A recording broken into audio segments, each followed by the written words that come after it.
Hola, hola, ¿cómo están ustedes? Arnoldo Cuellar, buenas tardes. Qué gusto, Julio. Feliz año nuevo. Y también para Igualmente, Diana. Diana Fuentes, buenas tardes. Buenas tardes, Arnoldo, Julio. Bueno, pues empezando este año de manera compleja, digamos. Ni tan Sí, feliz.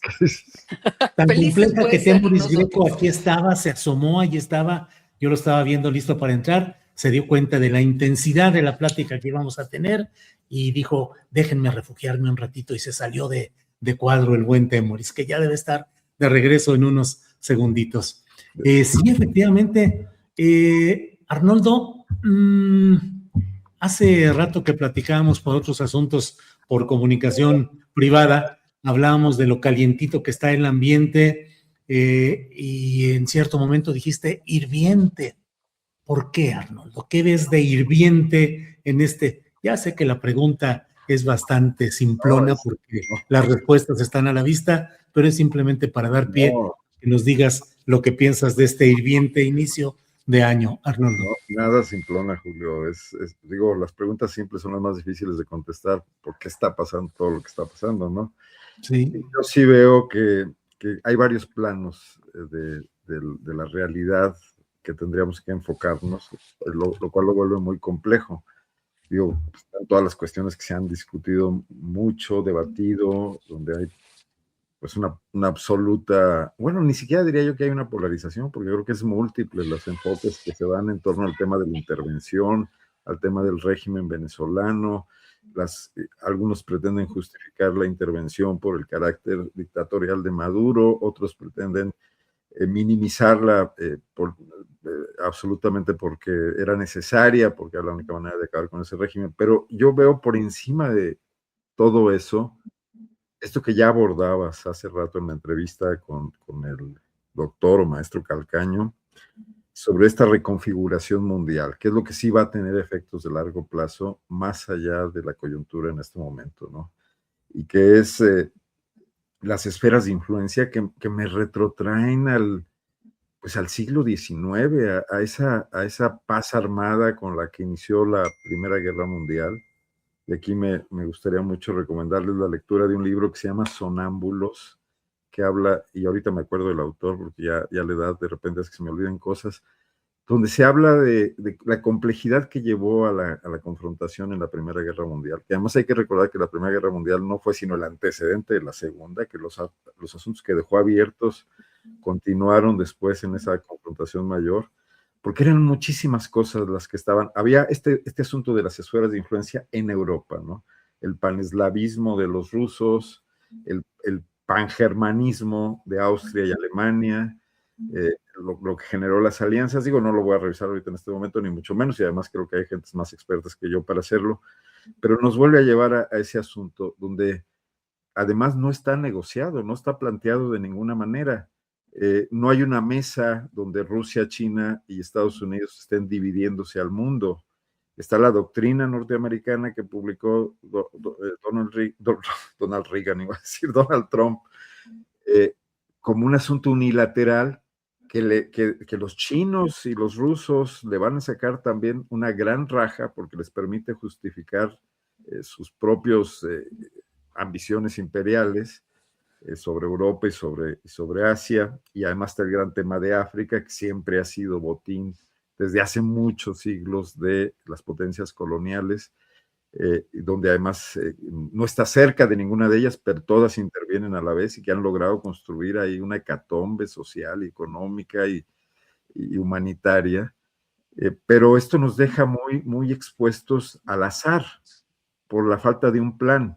O sea, no sé si leyeron, estos días pasó desapercibido, pero el 30 de diciembre China hizo maniobras militares en frente de la isla de Taiwán y estuvo disparando misiles y creando una especie de escudo en torno a Taiwán, sin que ni siquiera hubiera un pronunciamiento de las otras potencias, ¿no?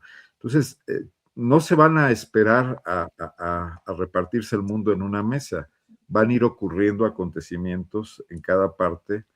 Por ejemplo, tenemos a Japón, ¿no? Que hasta ahora ha sido prácticamente un protectorado norteamericano, primero en términos políticos y militares y luego en términos económicos, ¿no? Pero que está en la esfera de influencia de China. Y yo me imagino que están muy preocupados por lo que está ocurriendo.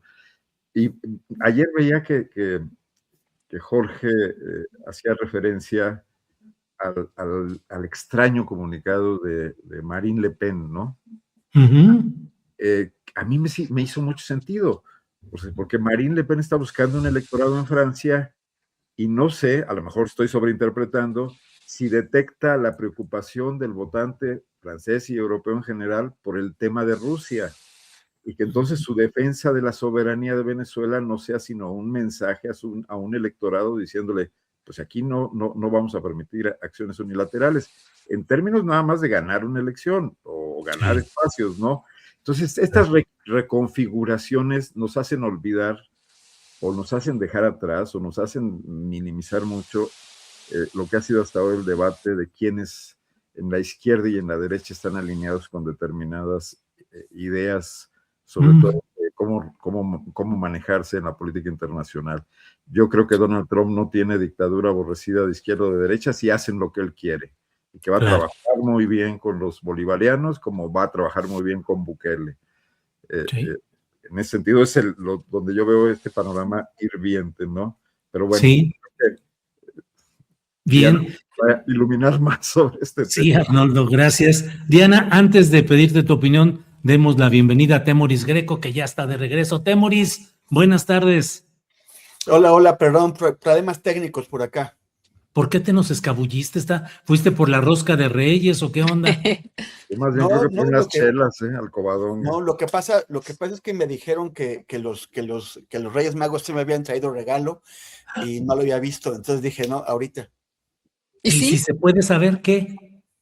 ¿Qué fue? Creo que unos audífonos que sí funcionen.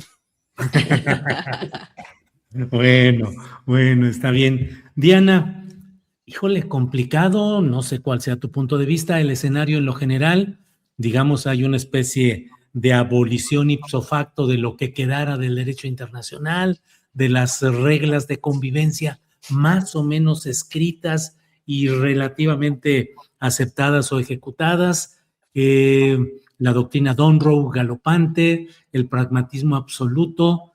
¿Qué tanto cambia el escenario de este mundo? Espero no caer en los terrenos dramáticos excesivos, pero este mundo ya no es el mismo que el del año pasado, Diana.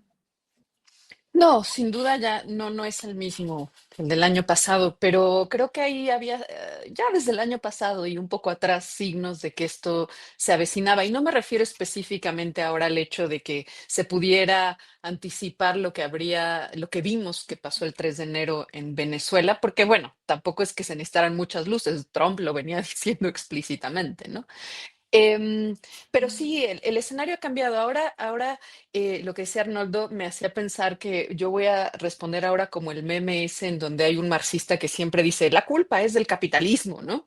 Y para allá voy, porque cuando tú dices que, bueno, se ha fracturado lo que quedaba del derecho internacional, pues sí, y más o menos diría yo, ¿no? Porque cuando uno revisa la historia mundial en los últimos 20 años al menos, es decir, bastante atrás de Trump, pues resulta que ese derecho internacional también era más bien el derecho que se establecía, ese sí, en mesas de negociación entre las grandes potencias económicas y que entre ellos había algún respeto de sus límites, sus fronteras, sus capacidades de incidencia, los acuerdos comerciales y demás, pero los países dependientes, los países subordinados, han estado a merced de esos grandes intereses desde hace mucho tiempo. O sea, apenas en 2003, Estados Unidos invadió Irak con el argumento de que ahí había armas de destrucción masiva. Solo un año después, en 2004, el propio Senado de los Estados Unidos reconocía que esas armas nunca existieron. Es decir, hace no tanto tiempo, pero sí suficientemente atrás de la historia del señor Donald Trump. Por lo tanto, ese derecho internacional en realidad hace buen tiempo que ha sido un espacio de negociación de esas grandes potencias. Lo que sin duda ha cambiado es quiénes son ahora las potencias. Vemos una Europa maniatada, una Europa, y a lo mejor eso es lo que da cuenta, como decía Arnoldo, del comunicado y del posicionamiento de una Marie Le Pen frente a un Macron, por ejemplo, y de ese lugar subordinado en el que ahora los tienen. Pero voy a lo del meme de la culpa la tiene el capitalismo, porque yo empecé a averiguar algunos datos que me parecieron súper interesantes y que me fueron llevando a una cadena, ¿no?, de elementos en relación a algo que, pues Trump dijo desde el inicio, esto se trata de petróleo, ¿no? Es decir, ese petróleo es nuestro, ese petróleo lo queremos para nosotros y ahora ha dicho que lo que seguiría para Venezuela, no en términos políticos, sino en términos del interés económico sobre la explotación de esos recursos naturales, sería precisamente tratar de, pues, que haya ahí una, digamos, una mejor explotación del crudo que se puede sacar de una de las naciones que tiene, o de la nación que tiene el 20% de las reservas mundiales. ¿Y a qué me llevó todo esto? Por ejemplo, pues resulta que actualmente la extracción de petróleo en Venezuela rondaba el millón de barriles diarios, cuando en los años 90 superaba los 3 millones. Es decir, hubo un descenso que tiene que ver o se explica por distintas razones. Uno, las sanciones económicas que se impusieron a partir del gobierno bolivariano y problemas de carácter técnico y operativo. Esto es muy importante porque aunque las sanciones probablemente no hubieran sido tan severas, lo cierto es que la posibilidad de extraer crudo en yacimientos como los que tiene Venezuela requiere de una tecnología que también tiene dueños. Eso es lo que llaman la renta tecnológica, ¿no? Es decir, el fracking, por ejemplo, también tiene derechos de propiedad. Entonces, para poder utilizar esa tecnología, se le tiene que comprar o se le tiene que pagar a quienes detentan los derechos de propiedad de esos desarrollos tecnológicos. Y Venezuela no los tenía. Es decir, Venezuela tenía bajo sus suelos esa enorme riqueza, pero una imposibilidad fáctica de explotarlos.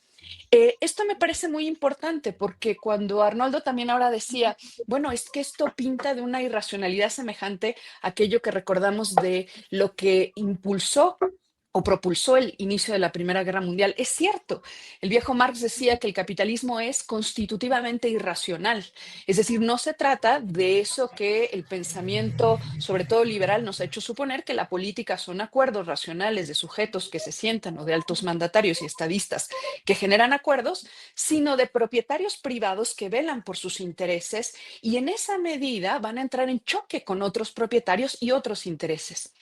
Estados Unidos no tiene una empresa nacional petrolera, a diferencia de México, ¿no? A diferencia de China, que sí la tiene y que es una de las más grandes del mundo, Estados Unidos no la tiene.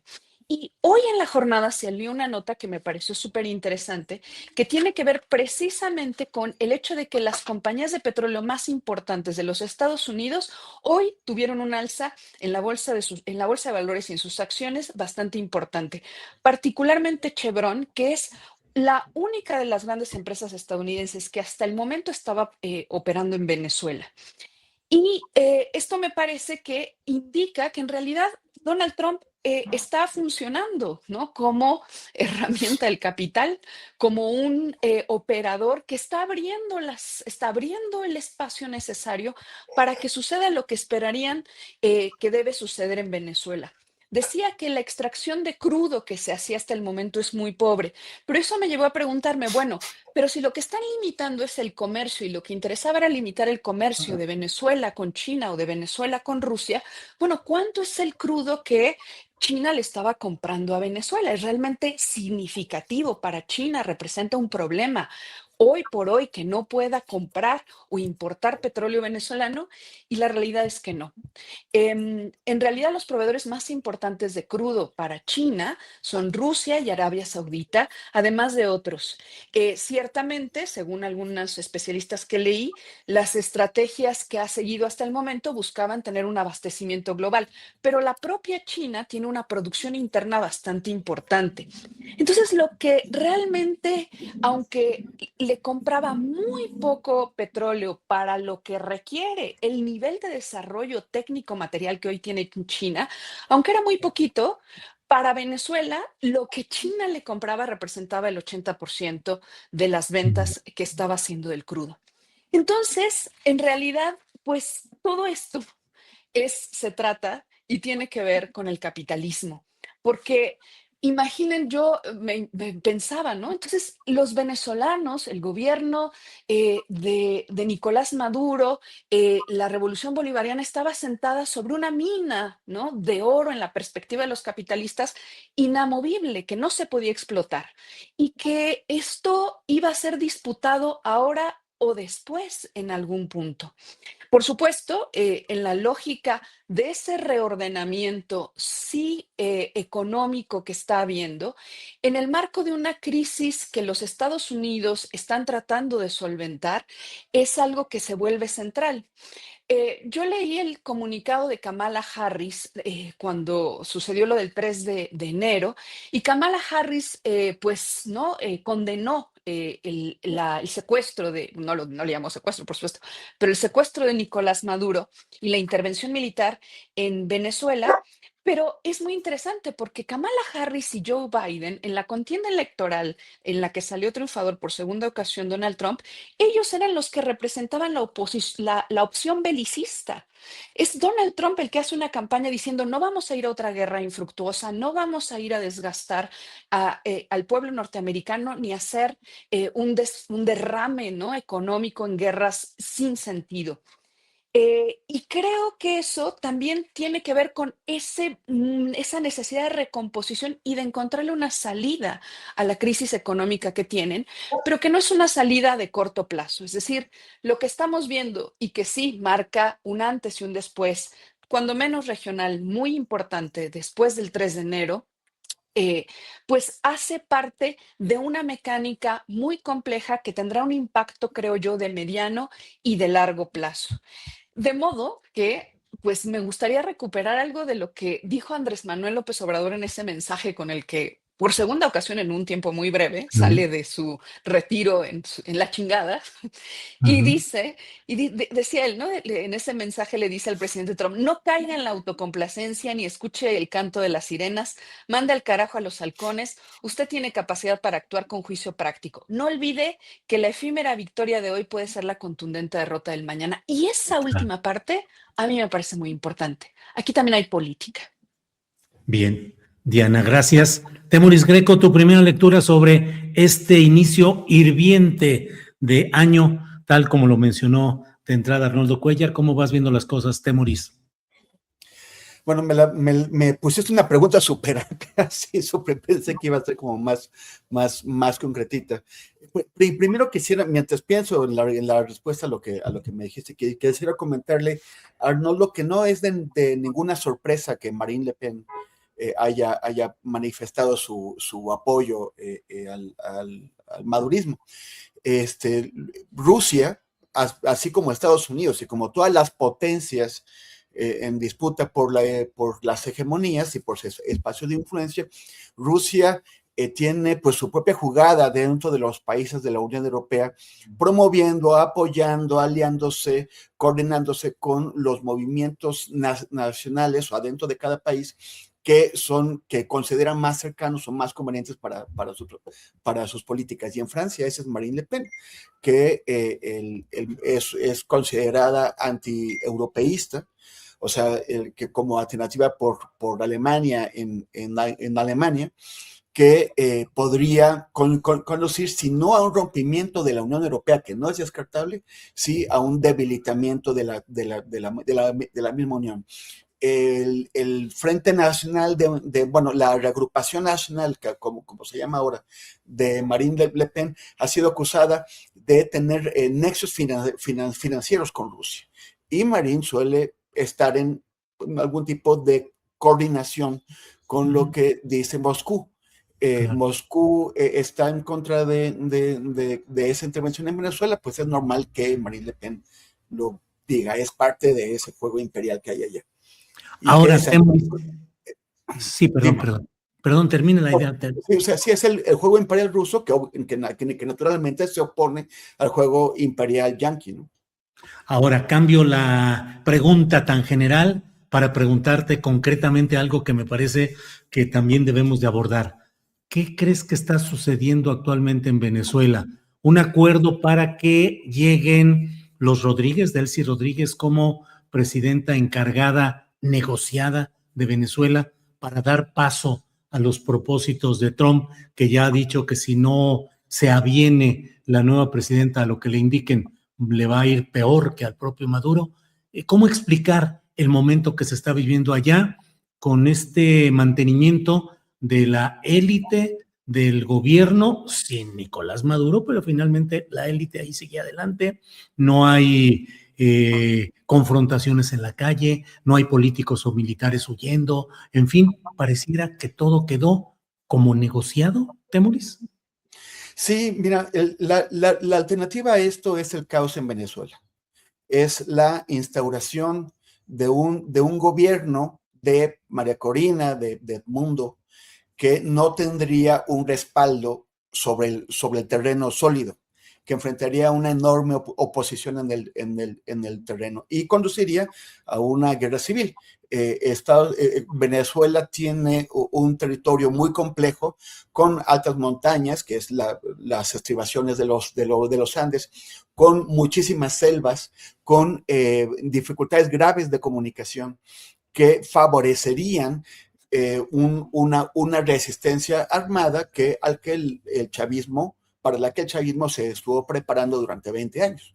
Hay numerosas milicias, hay grupos, está la Guardia Bolivariana y está el ejército. Incluso si lograran comprar o de alguna forma alinear algunos generales, se enfrentaría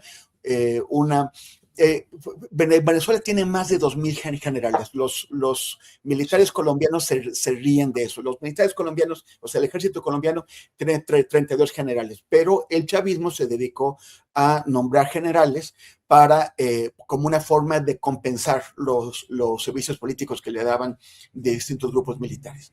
Entonces, sería muy complicado para Estados Unidos, bueno, yo creo que imposible, imponer un gobierno machadista o corinista sin un enorme costo político, financiero, militar para ellos, porque la fuerza militar con la que tendría que contar María Corina sería la de soldados estadounidenses desplegados en el terreno. Entonces, lo que les queda es esto, es una negociación, es un chavismo sin Maduro, sin Chávez y sin Maduro, que posiblemente, o sea, bueno, que es mucho menos traumático que ir a destruir ese régimen. Un corinismo, como lo vemos, como es, o sea, la oposición está dividida. Enrique Capriles está en la Asamblea, que sí, fue el líder anterior de la oposición y que es menos ultra, es menos radical. Bueno, él es un diputado de la Asamblea. En cambio, María Corina y su grupo se negaron a participar en elecciones. Sería muy peligroso y muy sangrienta una llegada de María Corina sobre tropas estadounidenses al poder.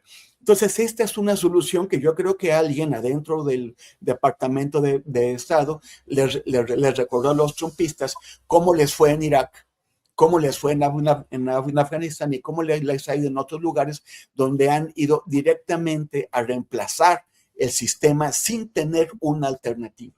Muy costoso para ellos en todo. Entonces es mejor negociar con los que están. Trump los está amenazando. Ya le dijo a Delcy, sí, te va a ir peor que a Maduro. Pero el problema es que no se trata de amenazar solamente a Delcy o a su hermano Antonio, que está en la asamblea. Se trata de que el chavismo tiene un grupo de figuras que pueden reemplazarlos. O sea, el chavismo no es Delcy ni Antonio, no son los hermanos. Entonces, ellos, yo creo que van a buscar la manera de ceder hasta cierto límite sin cederlo todo. Vamos a ver, es muy complicado tanto para unos como para otros, pero yo creo que es menos traumática esa solución que la que estaba planteando el corinismo, que era la toma de Venezuela, la conquista militar de Venezuela, que a ellos no les costaría. Quieren que Estados Unidos lo ponga. Bien, Temoris, gracias. Arnoldo, ¿qué pensar de esas, no diría reglas, pero necesidades del oficio político? Con mucha frecuencia en este tipo de ebulliciones o de modificaciones de escenarios políticos, pues el pensamiento popular o la opinión generalizada dice, pues en este caso, por ejemplo, de Venezuela, quienes van a llegar pues son Corina Machado y Edmundo González Urrutia. Y en el centro del poder decisorio que está en la Casa Blanca, Donald Trump y Marco Rubio dicen no, porque sería muy difícil, porque no tienen la capacidad, porque incluso dijo que Corina Machado no tendría el respeto suficiente. Ante ello uno se pregunta, bueno, y entonces esa fue la oposición que según eso ganó arrolladoramente las pasadas elecciones. Esa es la oposición que podría sustituir un modelo político y económico como el venezolano. Y lo digo un poco pensando también en el esquema mexicano, Arnoldo Cuellar, de mucha estridencia, de mucho inflar mediático de ciertas figuras, pero que luego el oficio político o las necesidades pragmáticas se imponen. ¿Qué opinas, Arnoldo? Sí, bueno, nada más aclarar el nombre del autor del libro Sonámbulos, que es Christopher Clark, que ya me hicieron favor en el chat de recordarme, historiador de Cambridge, y que sí es un excelente análisis de cómo circunstancias complejas, que luego son explicadas con mucho simplismo por un asesinato, etcétera, llevan a situaciones como estas, ¿no? Mira, bueno, yo creo que la implosión que hizo el régimen de Maduro, un poco al traicionar los idearios de Chávez y al caer en muchos esquemas de corrupción, bueno, generó una rebelión militar, un golpe militar en su contra que fue controlado. Ayudó mucho al crecimiento de esta oposición hasta el grado de tener un buen resultado electoral, que es algo que no podemos negar, más allá de la polémica que hay sobre el tema, y está claro que mientras el grupo en torno a María Corina Machado exhibió sus actas, no lo hizo así el régimen de Maduro, pese a que se lo pidieron, bueno, los presidentes de aliados de los países latinoamericanos, ¿no? Pero eso no significa una fuerza cohesionada. Eso significa probablemente un voto de hartazgo, soportado también en una larga resistencia de estas sectores que siempre se opusieron al izquierdismo de Chávez, y también a la pérdida de privilegios, y que también eran pues quienes habían gobernado el país hasta antes de la revolución de Chávez, ¿no? Pero estoy leyendo notas, y la explicación más coherente, que la publica el New York Times y la retoma también El País, es que es un análisis de la CIA y que sencillamente le dijo a Trump, estos no van a poder controlar nada. Y si el interés inmediato es el pragmatismo de establecer la explotación del petróleo, esto que nos explica muy bien Diana, bajo tecnologías que van a requerir soporte en el terreno, bueno, pues no había ninguna garantía. Esa garantía quien la da es lo que pueda quedar este madurismo sin Maduro, porque ya es muy difícil llamarle chavismo, ¿no? Aunque sí hay bases del chavismo que probablemente sean las más radicales y que quizás vayan a generarle serios problemas a Delcy Rodríguez, ¿no? Pero visto esto desde un escritorio de Mar-a-Lago o desde una suite, me parece que es muy superficial, muy banal. Estamos ante varios niveles de inestabilidad, ¿no? El primero de ellos es la propia Venezuela. O sea, yo creo que las corrientes que confluyen en la alianza en torno a Maduro pueden fácilmente entrar en confrontación o entrar en un reparto de responsabilidades. Puede haber conflicto por lealtades también, que no hay. Va a haber ganones de los acuerdos con Estados Unidos y va a haber perdedores, pero también la propia oposición en torno a María Corina puede quejarse de su entrega a Estados Unidos, de su falta de radicalidad, de su falta de presencia en territorio venezolano, y pueden surgir otro tipo de liderazgos. Esto genera un escenario de mucha inestabilidad que sobre todo va en contra del plan de llegar tranquilamente a explotar los pozos petroleros de Venezuela, ¿no? Me parece que estamos entrando en un esquema muy complejo y que, bueno, pues ya han dicho hasta el cansancio, ¿no? Que Trump difícilmente lee los cortes informativos y los reportes que le llevan, y me imagino que ahí hay mucha gente maquinando y pensando cosas de cómo van a resolver esto, y luego con un golpe sobre la mesa puede tranquilamente cambiar una estrategia total, ¿no? Entonces ahí tenemos un factor muy grave de inestabilidad como para que podamos estar pensando ahorita que pasado mañana van a ir por el presidente de Cuba o que luego van a venir aquí por el gobernador de Sinaloa, como se ha dicho, con tales exageraciones, ¿no? Me llama la atención también este entusiasmo que hay con la operación militar, incluso de personajes civilistas, ¿no? Que hablan mucho del éxito que significó entrar a Venezuela, aniquilar a toda la guardia pretoriana de Maduro y no tener una sola baja. Es un poco parecido al entusiasmo que despertaba incluso entre los liberales las campañas de Napoleón, cuando Napoleón en realidad estaba repartiendo el nuevo absolutismo y no los ideales de la Revolución Francesa en los países europeos, pero bueno, esa es una referencia histórica, ¿no? Hasta Hegel se entusiasmó con él y Diana se acordará de eso cuando lo vio entrar ahí a alguna ciudad pensando que era el espíritu de la historia cabalgando, ¿no? Entonces, hago referencia a esto que dices, la posibilidad de que una oposición que se ha mantenido con éxito en una estridencia discursiva y que ha significado un reto importante para un gobierno, pueda a su vez convertirse en gobierno, no es en automático, definitivamente. Y ya quisiera la oposición mexicana tener el éxito electoral, llamémosle así, que tuvo Edmundo González y María Corina Machado, ¿no? Porque aquí están muy lejos de eso, o sea, ni siquiera gobiernan el territorio, pero tampoco tienen una presencia en ese sentido. Y creo que deberían trabajar en ello, pero están entusiasmados nada más en esta retórica de redes sociales, ¿no? Tratando de utilizar todos estos ejemplos, o sea, haciendo una política de memes, ¿no? Es más bien lo que yo veo. Bien, Arnoldo, gracias.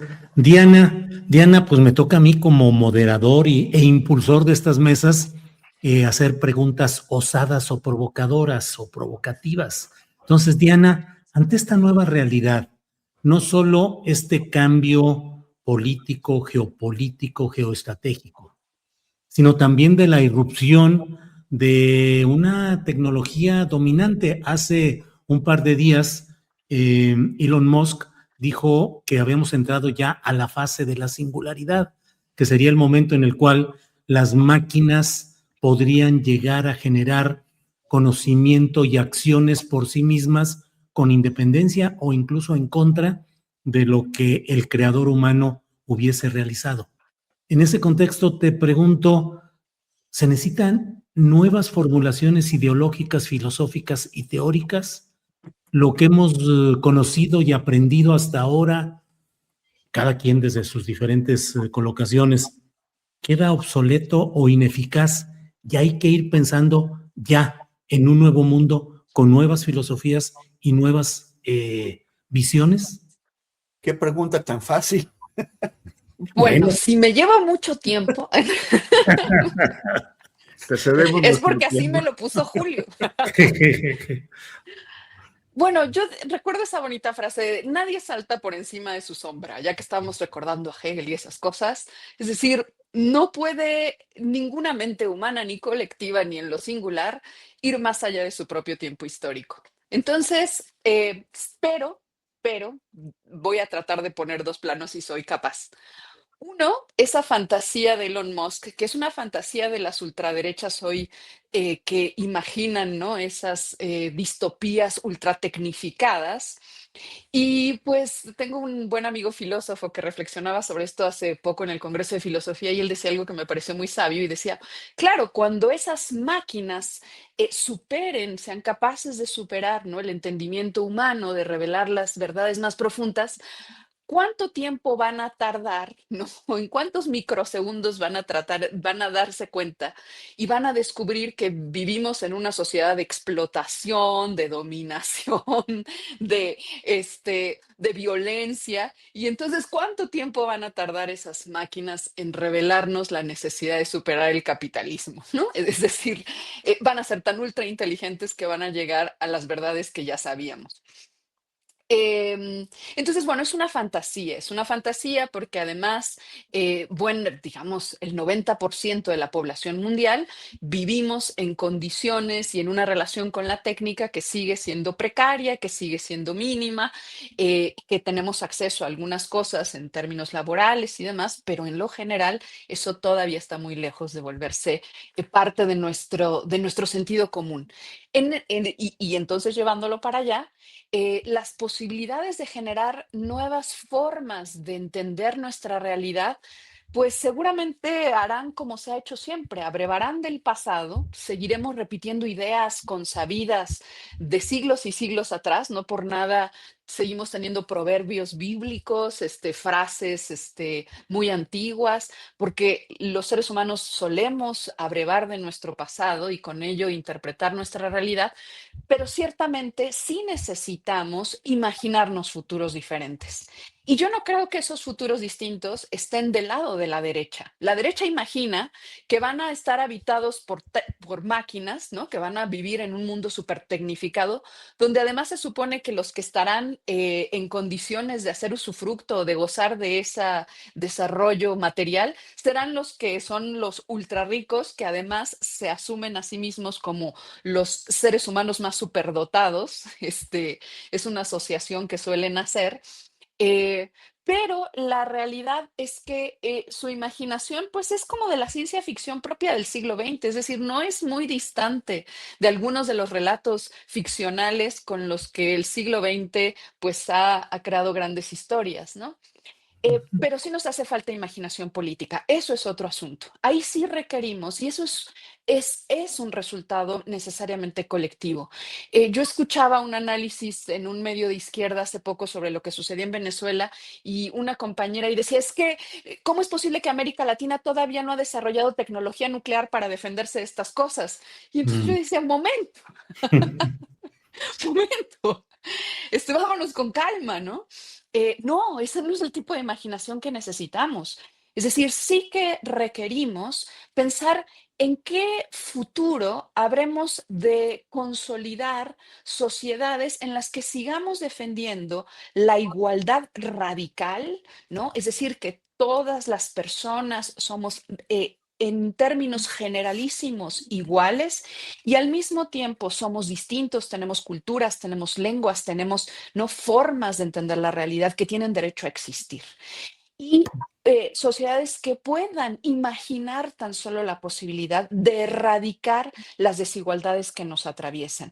Y ahí sí que nos hace falta imaginación política. Entonces, por supuesto, eso tendrá que abrevar de las experiencias que ya hemos tenido en el pasado.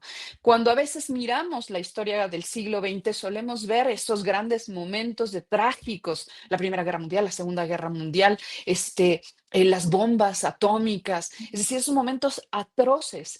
Pero, pero la historia del siglo XX es una historia también plagada de batallas, de luchas, de momentos también gloriosos, quizá efímeros, pero en donde podemos de pronto construir espacios de libertad. Y creo que es a eso a lo que habría que aspirarse. Entonces, Sí. ¿pinta sencillo? No, por supuesto que no. De nuevo, me esquivé la respuesta porque yo no la voy a tener nunca jamás, pero creo que ahora es un momento muy importante para ser mucho más osados, mucho más atrevidos. Yo creo que lo que es el antes y el después que se marca a partir del 3 de enero no solo tiene que ver con el cinismo del gobierno norteamericano a la hora de hacer un uso político de su fuerza militar, sino también tiene que ver con el hecho de que esto marca la necesidad de que salgamos también de la lógica estatalista. No podemos pensar que solo los estados tienen que responder a eso. Así es que bueno, ahí lo dejo, pero podría seguir echando rollo. Muy bien, gracias, Diana. Gracias, gracias. Temoris, justamente en este encuadre que estamos viendo de lo que está sucediendo, de lo que viene, de lo que se ha manifestado en estos días, México y su política y la 4T, ¿qué hacer, qué cambiar, qué modificar, cómo evitar, cómo ir construyendo algo que pueda menguar, frenar o atenuar el cantado golpe de Trump y sus halcones, que podría tener un momento específicamente electoral antes de las elecciones intermedias legislativas de noviembre. ¿Qué crees que pueda o deba hacerse? ¿Dónde están los flancos débiles o las fortalezas de nuestro país y nuestro proceso 4T frente a estas amagos, amenazas crecientes? Tu micro, Temoris. Perdón.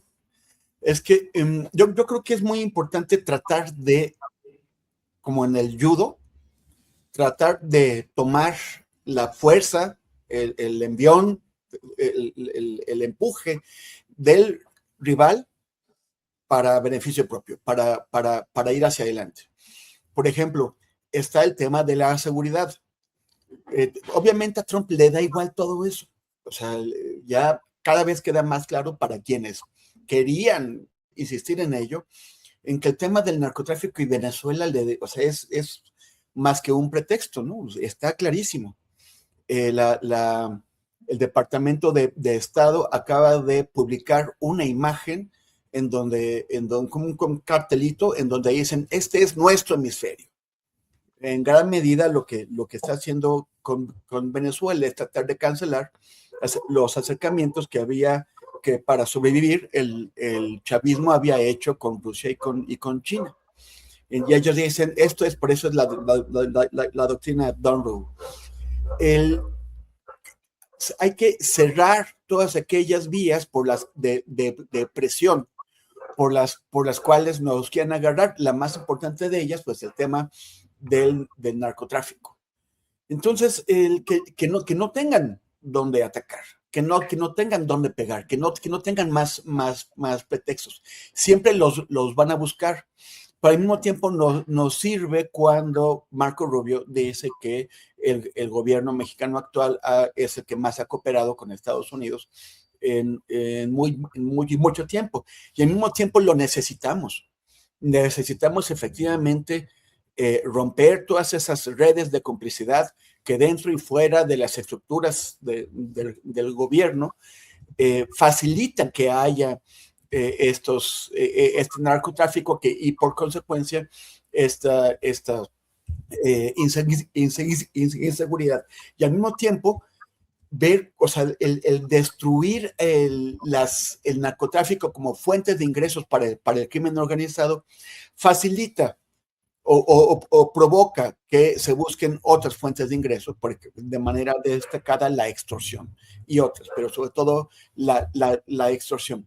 Entonces tenemos que aplicarnos en eso, y eso pone pues muchísima responsabilidad en la Secretaría de Seguridad Federal y las de los estados. Ahora, ¿cómo vamos a hacer eso si hay estados en donde los gobernadores o gente ahí pues están muy peligrosamente asociados a eso, como ocurre, por ejemplo, en el caso de Tamaulipas o de Sinaloa, o cuando tenemos en el Senado a alguien como Adán Augusto, que es una persona ligada a estos grupos del crimen organizado.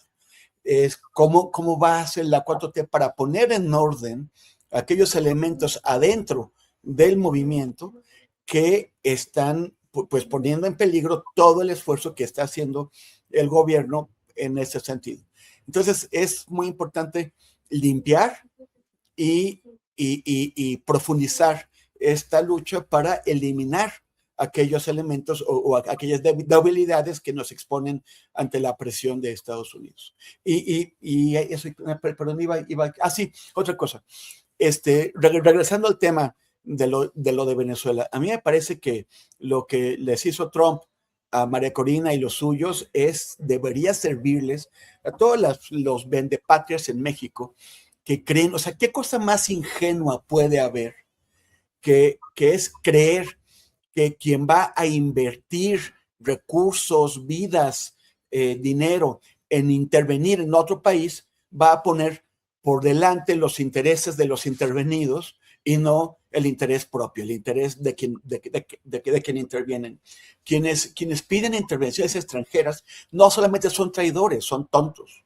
Es gente que cree que va a poner a otros a su servicio, y esto no va a ocurrir nunca. Me parece un gran ejemplo que haya maltratado, porque incluso maltrató a Mariana Corina Machado, la Premio Nobel de la Paz, al de decir que no tiene ni capacidad de control ni respeto en su propio país. Fue un bofetón que le está dando Trump, pues, a los traidores, como han estado sacando bastante en redes sociales esta frase romana, que Roma no paga a traidores. Pues bueno, pues qué bueno que los Lili Telles y todos los vendidos que están pidiendo una intervención extranjera vean qué retrato reciben, porque es el trato que deben recibir los traidores de un lado y del otro. Bien, Temoris, gracias.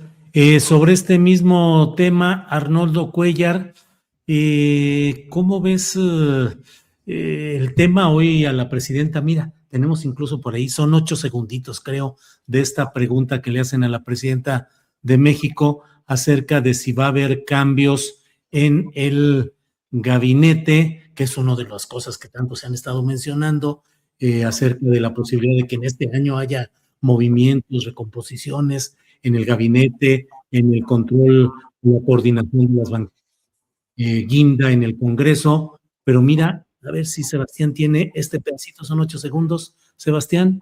Para este año, presidenta, ¿ya tiene pensados algunos cambios en el gabinete? No. Nada más eso dijo. No. ¿Y cómo ves, Arnoldo Cuellar? Con este equipo hay que seguir adelante, se necesitan cambios. ¿Qué debe hacer México y la 4T ante este escenario cambiante agravado por las posturas de Donald Trump? Arnoldo.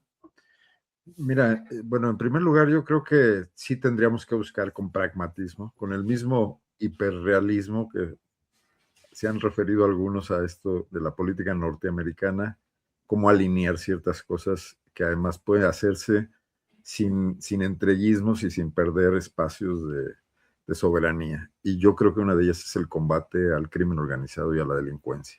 O sea, el país tiene un problema ahí creado, bueno, construido, y lo sabemos bien, hace más de 50 años, de complicidades entre segmentos del gobierno federal y de los gobiernos estatales, con bandas del crimen organizado, con sus herederos y complicidades de todo tipo, ¿no?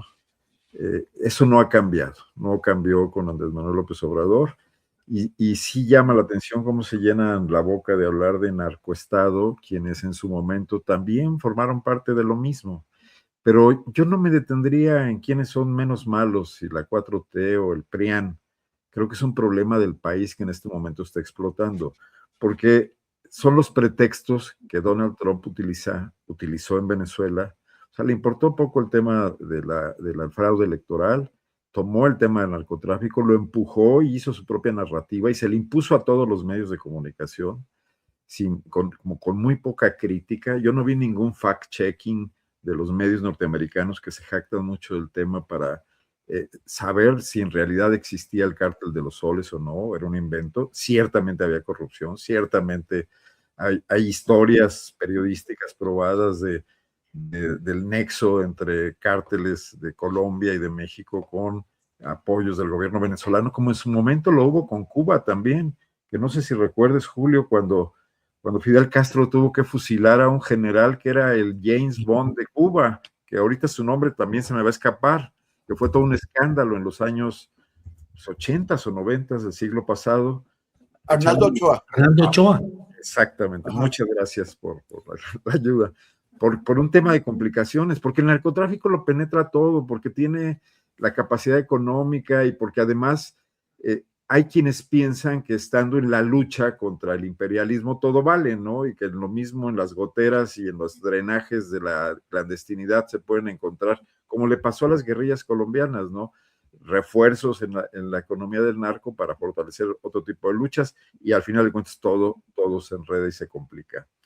En ese sentido, nada mal le vendría a los ciudadanos mexicanos que su gobierno empezara a combatir en serio espacios donde el crimen no deja vivir a la gente, ¿no? ¿no? Y tenemos muchos ejemplos, Sinaloa, Michoacán. Es histórico, sí, está ahí, pero hay maneras, podríamos avanzar un poco en ese sentido, se podrían establecer alianzas presionadas, negociar en forma, utilizar todos los recursos diplomáticos, comerciales, etcétera, para que en este discurso trompeano del combate a las bandas que envenenan a su sociedad, digamos, entre comillas, todo esto, pues proporcionen información, detengan el flujo de armas, o sea, aprovechar ese discurso, un poco lo que dice Temoris con ese ánimo de artes marciales, de usar la fuerza del enemigo para tratar de dar una batalla en serio. Bueno, la gente que está siendo extorsionada en León, en Irapuato, en Celaya, en Zamora, etcétera, agradecería mucho que desde el gobierno se hiciera un esfuerzo para tratar de frenar eso en alguna medida, para volverlo a cierto cauce y si se puede ir y avanzando más, porque ese podría ser un discurso que se serviría fundamentalmente para seguir desestabilizando y que encontraría aquí muchísimo eco y que puede ser comprado muy fácilmente por los ciudadanos en una elección si se mantiene esto, ¿no? Porque además Moreno ofreció combatir la corrupción, Andrés Manuel López Obrador dijo que esa era su prioridad y esto no ha pasado. Otro tema importante, y aquí entro al asunto de los cambios en el gabinete, es que ni el gobierno de Andrés Manuel López Obrador ni el de Claudia han logrado gobernar al gobierno. Subsisten ahí muchísimos mandos medios y altos que provienen de viejas épocas, que han encontrado acomodo, que ni siquiera son estos conversos que se han vuelto morenistas de última hora, sino burócratas de altísimo nivel en la Secretaría de Hacienda, en el SAT, en muchas dependencias que siguen con las prácticas, con las mismas viejas prácticas. ¿Hay corrupción en la 4T? Sí. La Secretaría, que nunca ha funcionado para nada, de la Contraloría, de la Función Pública o llamada de la anticorrupción, tendría que empezar a trabajar mínimamente. El otro día escuchaba yo a su titular, a Raquel Buenrostro, regresar a ese discurso que me parece tan anacrónico y que nomás nos ve la cara, de decir que hay que trabajar en la prevención, que hay que cuidar que no haya corrupción, no sé, en el próximo siglo, ¿no? No, hay que combatir la corrupción actual y la reciente y la del sexenio anterior y la de Andrés Manuel López Obrador. Ahí están las pruebas, las auditorías forenses lo demuestran. Por otra parte, esa auditoría superior tampoco funciona para nada. Entonces, con algo de seriedad sí podríamos avanzar en una cosa que es elemental, que es hacer un buen gobierno, que creo que podría quitarle de encima muchas críticas, muchos argumentos de ataque y que podría también consolidar este gobierno y hacerlo tener una mejor base social. Bien, Arnoldo, gracias. Es las 2 de la tarde con 53 minutos. Perdón, Julio. Sí. Sé que se dice fácil, que es una megachamba, pero habría que empezar por algún lado. Pues sí, habría que empezar. El primer paso de la larga marcha es el primero que se da, algo así decía, si no me equivoco, en la Revolución China. Diana Fuentes, sí. Diana, Temoris, Arnoldo, son las 2 de la tarde con 53 minutos. Entramos a la gustada sección del postrecito, en el cual se vale lo que quieras. Diana, con este lápiz de profesora diciendo, a ver, ¿cuál va a ser la clase, Diana? Ninguna. Yo creo que estamos, bueno, lo que pasa es que estos días han sido de una cantidad de información, nos levantamos el 3 de enero con esta noticia y buscando por dónde, saber qué había pasado, tratar de imaginar lo que se avecinaba, en fin, tantas cosas. Lo que yo creo que en ese contexto es muy importante, a mí me gusta insistir en ello, es que sí es lo que ha hecho Estados Unidos con el secuestro de Maduro y de su esposa y la posibilidad abierta, ¿no? De que esta acción militar se repita con otro talante, en fin, es una posibilidad abierta ahí. pues tiene un lugar aleccionador, sin lugar a dudas, o sea, para la región, ¿no? En México habrá de entrar la negociación de lo que era el Tratado de Libre Comercio y entonces, pues eso pone las cosas en otro tono. A pesar de ello y a pesar de que se ha insistido mucho en las declaraciones que sí hizo Donald Trump sobre que, bueno, que Cuba también y que Colombia y que finalmente habría de hacerse con México, yo quisiera insistir en que ahí también hay que tomarnos las cosas con cautela al menos, ¿no? México, para bien y para mal, no sé cómo evaluarlo si se tratara de una balanza de ese tipo, no es Colombia, México, no es Cuba.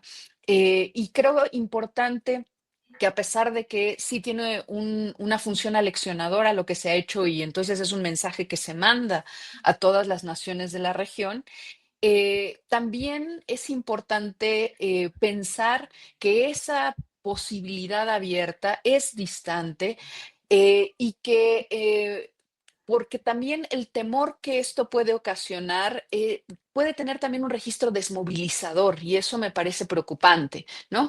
Y puede también tener un registro que diga, no, no, no, que mejor Claudia no le mueva un poquito más, no, mejor que Claudia no avance 3 pasitos más adelante y profundice, ¿no? Ciertas cosas, porque eso vaya a hacer enojar al señor Donald Trump, ¿no? Entonces creo que ahí hay que marcar las diferencias específicas. Dicen que el diablo está en los detalles y el lugar de México en América Latina también siempre ha sido relativamente distinto. México tuvo una revolución mexicana, una reforma agraria que de suyo ya representaba una serie de distancias muy importantes de lo que habría soñado Zapata, pero tuvo una reforma agraria. En nuestro país pues vivimos eso que Vargas Llosa llamó la dictadura perfecta, pero en sentido estricto no se trató de una dictadura, sino de una modalidad de dominio y de poder diferente. Entonces México tiene una lógica histórica, política y compartimos esa frontera con los Estados Unidos y para ellos también eso implica problemas. Entonces, creo importante que a pesar de que la situación no pinta sencilla y se abre ahí esa posibilidad, sí tengamos muy claro que nuestro país debe seguir avanzando. Coincido en esto con en el punto que dispuso ahora Arnoldo sobre que uno de los puntos claves, creo yo, para el gobierno de Claudia es no darle materia a Donald Trump para que lo utilice dentro de su discurso justificador de cualquier posible amenaza a nuestro país. Y el punto central ahí es efectivamente el combate al narcotráfico, que es una realidad que sigue estando ahí. Entonces, creo que ese es fundamental en términos de corto, mediano a largo plazo y que además, bueno, la gestión política que ello implica al interior del país también, tanto en ese nivel que tiene que ver con la corrupción, pero también con los liderazgos que permitan en nuestro país ir abondando, nutriendo eso que llaman la cuarta transformación. Entonces creo que por ahí habría que esperar y sería lo deseable, ¿no? Bien, gracias, Diana. Temuris Greco, por favor, postrecito.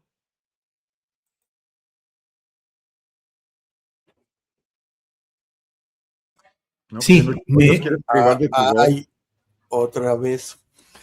Perdón. Es que hay una construcción por aquí cerca que hay mucho ruido. Empezamos el año, pues ya parece que mucha gente, y sobre todo ese es el interés de Estados Unidos y de Israel, se olvidó de que está en marcha un genocidio en Gaza. En octubre se llegó a un alto al fuego que Israel viola absolutamente todos los días. Hay un promedio de 5 asesinatos diarios de población palestina, civiles, desesperados, muertos de hambre. Están encerrando a la población en una fracción de Gaza y en la otra prosiguen con la limpieza total, con la destrucción de todo lo que hay, porque el objetivo es anexarse Gaza y expulsar a la población a otro lado. Por eso también acaban de reconocer un pequeño territorio separatista que se está intentando separar de Somalia, se llama Somalilandia, distinto, ¿no? O sea, es parte de Somalia, pero pero ellos se quieren ir, para entre otros objetivos, uno de ellos sería que a cambio de este reconocimiento y de de acuerdos comerciales, Somalilandia pueda recibir a una parte de la población de Gaza. O sea, el genocidio sigue, la gente se sigue muriendo todos los días, sigue el hambre, sigue no dejan entrar recursos, pero ya la atención está en otro lado porque esa es la intención del supuesto acuerdo de cese al fuego. Es una paz, un cese al fuego en el que Israel mantiene el fuego y la gente sigue siendo asesinada, pero si alguien replica, pues entonces dicen, violación del acuerdo por parte de los palestinos. Y también en la otra zona palestina, en Cisjordania, prosigue la campaña de limpieza étnica para encerrar a la población en bolsones que queden aislados de sus tierras, del agua, de los recursos. Sobre esto estamos hablando esta semana en mundoabierto.info. No dejemos de hablar de Palestina, hay que recordar que eso sigue. Y lo peor es que no, o sea, el cinismo, la hipocresía es esta. Al principio estábamos comentando cómo el orden mundial o la legalidad está siendo saboteada, hecha explotar por cosas como la que acaba de ordenar Trump en Venezuela, pero llevamos más de 2 años en los que se está cometiendo un genocidio y ningún mecanismo internacional funciona para detenerlo. Hay una renuncia a los principios del liberalismo occidental, a los principios de la justicia, de la libertad, de los derechos humanos. Todo eso están renunciando en nuestros ojos y no podemos cambiarlo, pero por lo menos no dejemos de verlo, de denunciarlo y de hablar de Palestina. Bien, Temoris, gracias por este recordatorio y por esta puntualización. Arnoldo Cuellar, postrecito, por favor. Rápidamente sobre 2 comentarios del chat. Dice Leticia Sánchez que por qué no protesto y critico al gobierno de Guanajuato. Y yo le pediría que se dé una vuelta a la página de popla.mx, donde hay, pues yo creo que más de 50 informaciones, reportajes de profundidad, algunos de ellos, y otras notas informativas sobre muchísimos casos de corrupción de gobiernos panistas, municipales y estatales de Guanajuato. La casa del gobernador Diego Sinue en Houston, donde vivió en casa de un proveedor, etcétera. Y no solo eso, tengo presentada una denuncia penal en la Fiscalía Anticorrupción, que para maldita la cosa sirve, sobre la entrega de recursos a la Canacintra, a la Concamín, perdón, de Guanajuato por el gobernador Diego Sinue, que terminaron siendo gastados por sus directivos en sus propias empresas. Pero bueno, nada más dejarlo ahí. Y Código de Héroes dice que ya Diana agarró mega confianza y está cuajando en la mesa de los mames. Yo diría que las cosas son al revés, que ya Temoris y yo nos vamos a leer para cuajar con el nivel de análisis que tienen. Bueno, pues esta que sea la mesa cuajada y no descuajaringada, que así sea. No. Diana, muchas gracias por todo. Temoris, gracias. Arnoldo, gracias. Y nos vemos la próxima semana. Hasta pronto. Gracias y feliz año. Igualmente feliz a año. todos.